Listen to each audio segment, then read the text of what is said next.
Welcome to the Book Flood Podcast, brought to you by goldenlibraries.com. I am your host, Tom Nixon. My guest this week is Dr. Bob Nelson. Until recently, he was the superintendent of Fresno Unified School District and my former boss.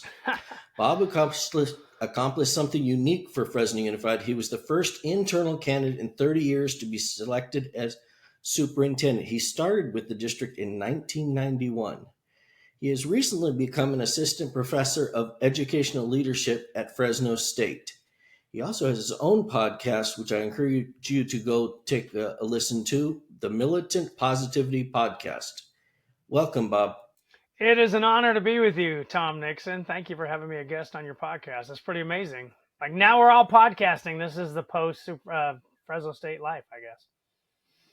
Oh, exactly right. Everybody's got their own podcast going on.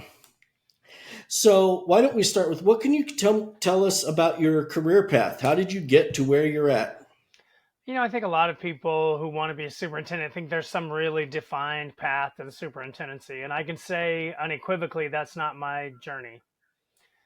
I just had every available conversation that required having at the time. So I was a teacher, vice principal, principal in Fresno Unified, worked in human resources for a time, and then went and served as a small district superintendent in Chawanakee Unified, which is right across the river in Madera County. And I did that for a 3-year window. Went back to serve as the chief of staff for my predecessor. And then I was the least hated available choice at the time of the superintendent transition, just the least openly detested. Maybe, I don't know, or maybe I wasn't, but I became the interim and then started functioning as the superintendent in 2017 and did that for 7.5 years. Least hated. Those were interesting times, folks. Let's just, sort of leave it there a little bit, but let's not far off the mark. But yeah, I think the reality of it is the superintendency is just a messy type of job. You tend to be a piñata. And as long as you understand publicly you're going to deal with some friction, it's okay. And how long were you superintendent for? So 10.5 years as a superintendent and 7.5 in Fresno, which is unique because the average urban superintendent lasts 30 months on average. And that was the number that I was going for. To survive as long as you did is truly amazing.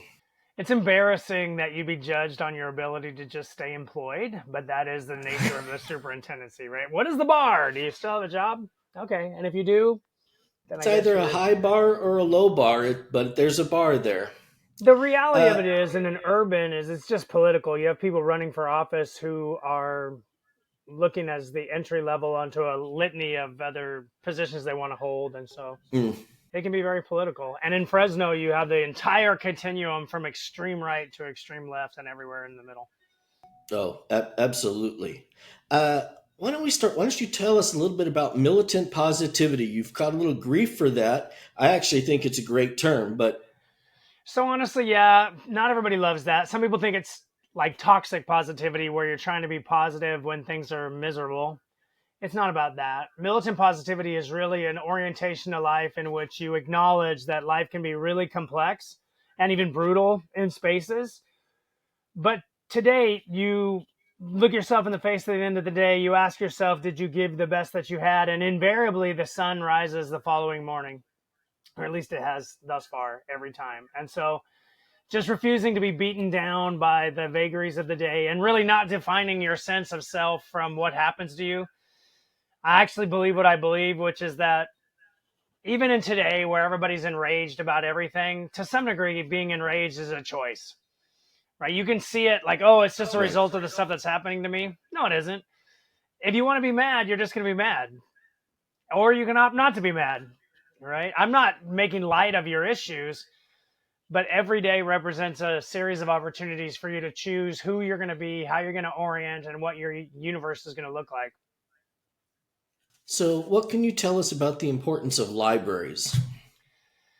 So libraries play a critical role in basically carrying the history of our society forward to the next generation of people that need to read about those things. Moreover, they serve as a launching pad for the dreams, visions, and amazing beliefs of folks who short of having read it in a book, would never have had that experience. So it's a place where kids can go, adults can go, and have their worldview changed. They can have their mind expanded. They can have joy. They can double down on the things they're most interested in. But it's a repository and a source for our community's history and the history of ourselves as a people. I mean, can't put a price on how significant it is to have access to your shared history, the shared visions, and the great stories that existed throughout history. I think I may have shared with you before, but I'll share for the audience. Fresno Unified does kind of a unique thing with its libraries in California. It actually funds them. So all of the libraries, Again, not a high bar, all right? not a high bar. But when I talk with my colleagues across the state, apparently there's a bar there. And has continued to do that. We've actually been a standout. People know about Fresno Unified Libraries because they are funded in a variety of ways. But all libraries have a budget that they can use, and it's you can always have more money. That's my philosophy about libraries. But to be able to count on a steady amount of funding is crucial. I do think stability of funding is a real, I mean, you show me what you fund with expectations, and I'll show you what your values represent. Exactly. So during COVID, you started doing something. You were reading to students. They were recording you reading to students, and we were putting that up on Vimeo, maybe. Yeah, I think Vimeo, and I had my own YouTube channel, to your point about doing video podcasting. If you want to have a YouTube Right. life, you got to put video out there. So why did you think that was so important to do? You know, the pandemic was really hard, and it was hard on families, and all of a sudden they were grappling with what it means to raise their kids underfoot while they're trying to either work remotely or in person if they were an essential worker. It was a lot. So if I was able to provide 15 to 20 minutes of respite daily for a family, for them to read to somebody who's a trusted member of the community, then that was good. And I was a little worried, like, hey, you didn't author these books. Should you be reading them? I only worried until I read the book with no pictures. And the author, BJ Novak, said, hey, I give you permission to read this book. And that was super awesome, right? That's a guy who was on The Office and wrote for them. And it had some cachet. And this thing kind of took off across our nation. A lot of people were paying attention to what was being read daily. And thanks to you, I had a steady stream of great children's literature, funny and fun and thought-provoking, that I was able to share with young people across the pandemic airwaves. Going back to that would actually not be a horrible idea, actually. No, not at all. So one of the things that publishers are always interesting. One of the things they did was they gave temporarily, and they were clear on that, permission for folks to do that. To me, it looks like they looked around and saw that people were already doing it and then decided, well, maybe we should do something about this. Could be right. Because they're going to do it nonetheless. You certainly did, and then they follow along behind. And then they took that back when COVID was no more. But no, sends a great message to the community, I think, to see the superintendent reading books to kids. Well, and I got a lot of positive feedback on that. I had kids who didn't know me. I mean, in the superintendency, you spend a lot of time, Tom, trying to cling to what makes you human. People orient to you generally through a lens of, that guy's a vehicle. I'm going to accomplish something through him, like get somebody a job, or I'm going to get a contract with the district, or I'm perceived as a barrier. That guy's standing in the way of our ability to have progress or whatever. So then you have to find ways to keep your humanity intact. And one of them is reading to kids. And then I had kids approaching me and they know who I am. My Lord, just knowing the name of the superintendent when you're a elementary school age child, that's a pretty big deal.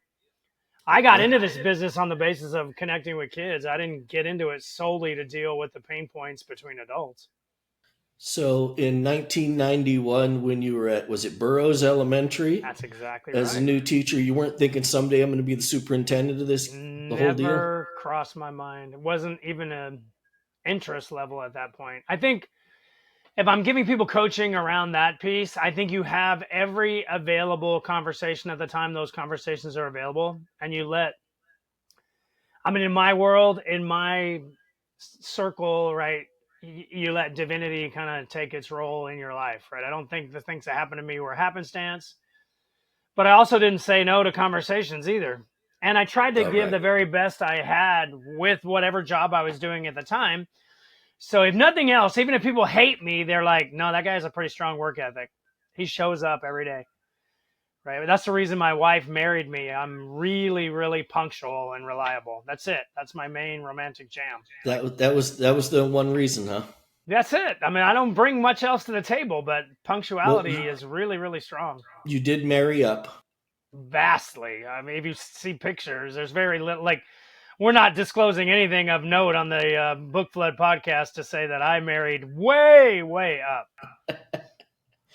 Uh, so in COVID and beyond, one of the things that Fresno Unified started doing was it gave away book packs to kids. Last time I looked at the number, it's been over 1 million books into kids' hands in the community for free, packs of 5 books. What was the deal with that? Why was that important? Well, and I can take credit for that, but you had more single action you had more to do with that than any other single individual. But the reality of it is working collaboratively with our partner in Scholastic, making sure that kids have access to books in their home, because we know just the mere presence of books in a child's home impacts their life and their academic trajectory. So putting books out into the community, recognizing that it's great if they go out in Spanish, no respecter of persons as to what native language they're in, give it to them in both languages as needed. Because honestly, not to speak with any type of deficit language, the most capable students in our entire system are those who are redesignated English learners who are fully fluent in 2 languages. But in order to be fluent in any language, you got to have resource material, and you got to have it where you get it. And that means having it at home. So we just kept constantly putting those books out into the hands of young people with the hopes of getting them excited about reading and capturing a vision for what it means to use the library every day, all the time. I will probably take some credit for being the boots on the ground for that. It was not without cost. You No, know, I it, mean, it our board had to commit that same thing. You show me what you're budgeting for, and I'll show you what your values are. We had a really good relationship with trustees, even though they span the range of political reality. All of them are in agreement that kids reading and a lot and at home is a priority. I remember that the first time we did it, it was at a time where getting a 7-0 vote on anything was sort of a monumental kind of thing, at least to the public facing side. And 7-0 every time because there's value in books, there's value in reading. People understand, short of kids having a daily opportunity to increase their own literacy, they're going to struggle. I mean, reading is a prerequisite skill to most of the things that make life worth living. Right? You gotta be literate. So, what is the book or series of books from your childhood that you still sort of hold on to, still remember? So honestly, I was a fiction, fantasy, you know, Dungeons and Dragons, J.R.R. Tolkien series, all of the books. I forget the author, but it was a series of books about various dragons that I read. And when I was really, really little, I read things like the Berenstain Bears or Curious George, and I read the heck out of those types of series. But honestly, like The Hobbit, the Lord of the Rings trilogy, as an adult, I read every single Harry Potter novel.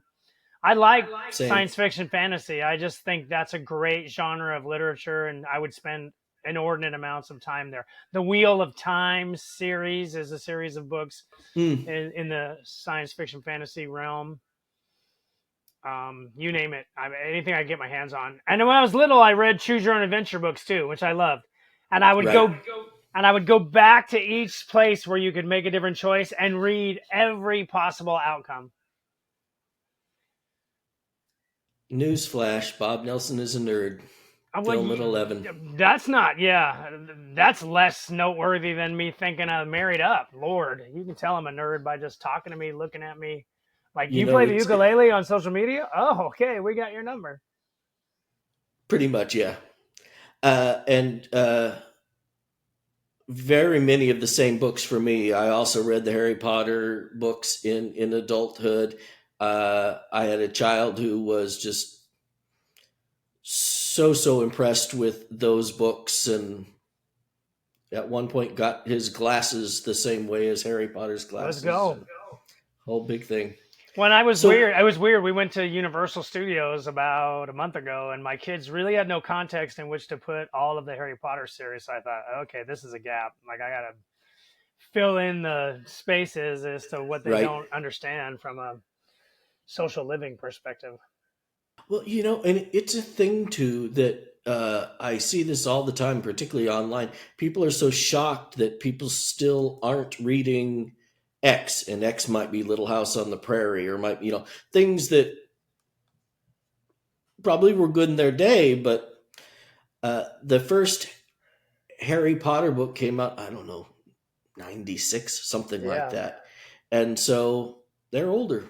That child of mine is in his 30s. Well, and I read a lot of classics too. I mean, no throwing shade at that stuff, but I read Catcher in the Rye, and I read a lot of the things that, I don't know, To Kill a Mockingbird. I read a lot of things that were not assigned, but were like typically assigned English books, right? I think the advantage of reading is that it can take you anywhere, and you don't really know where you're going to go, and it challenges your ability to think.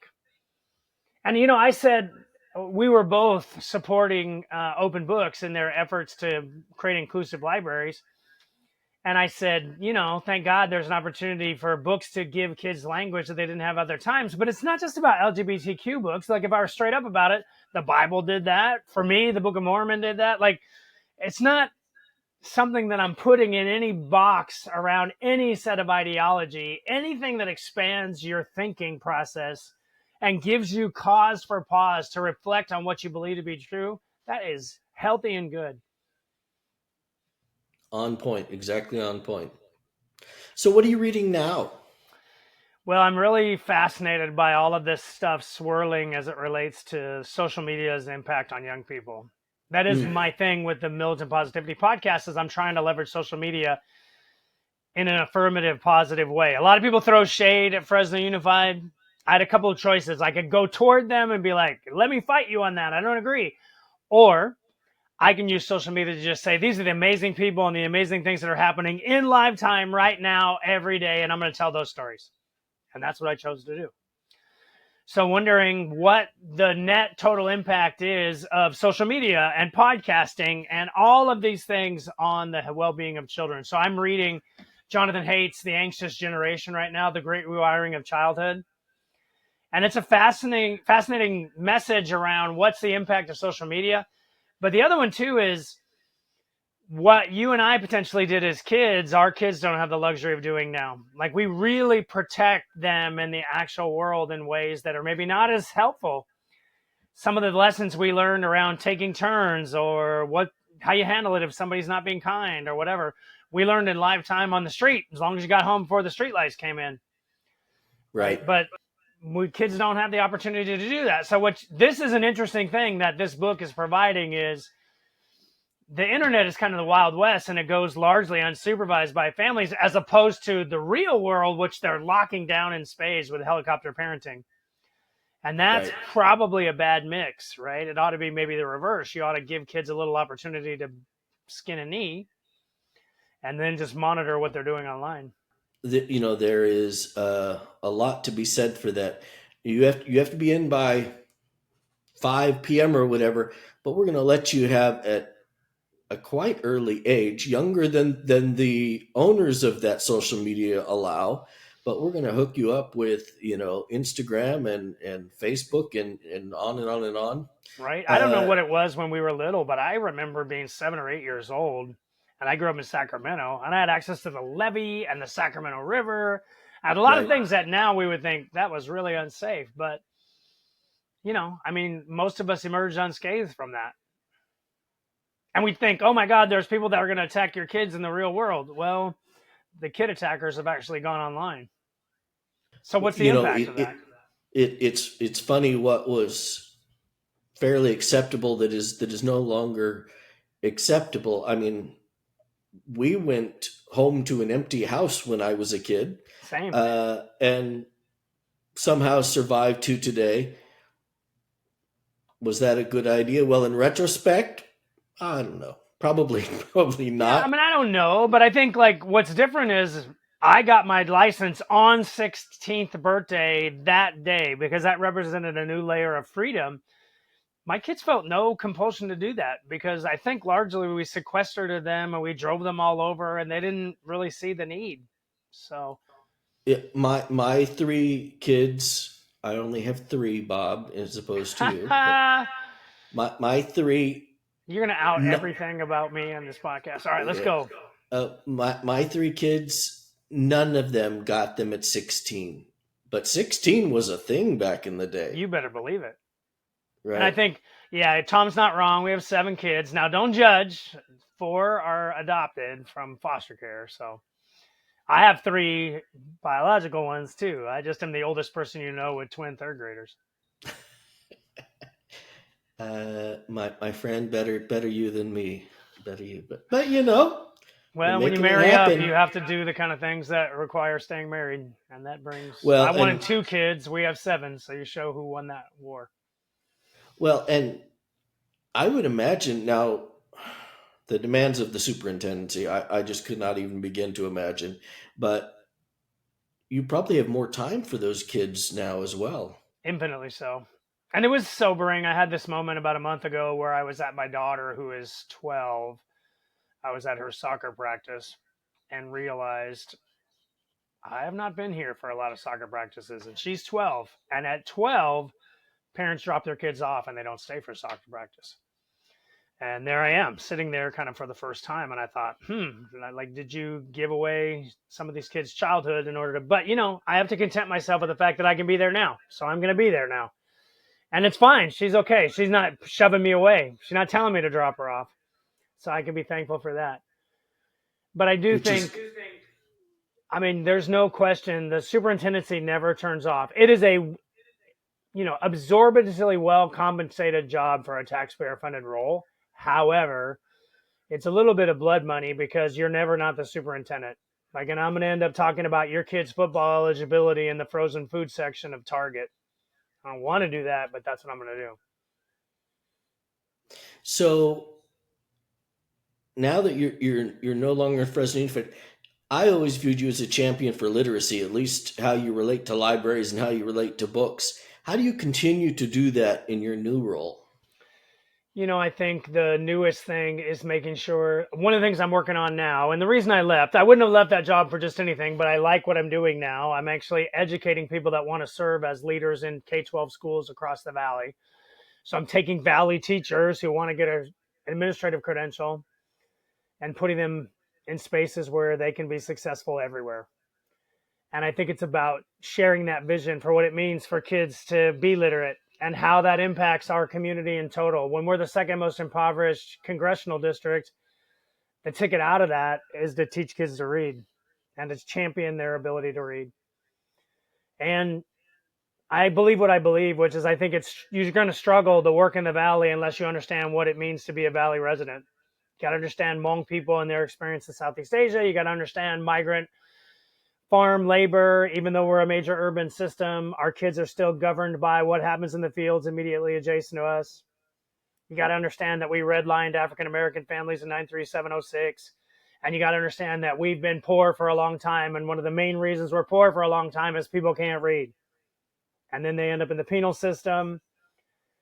And it's bad. So earlier this week, I actually went to the school that's co-located at the juvenile justice campus to just buoy those people up and say, God bless you for being here, because there's no such thing as a throwaway kid. Right. Thank you for teaching them to read. So you just champion it from wherever you are in the universe.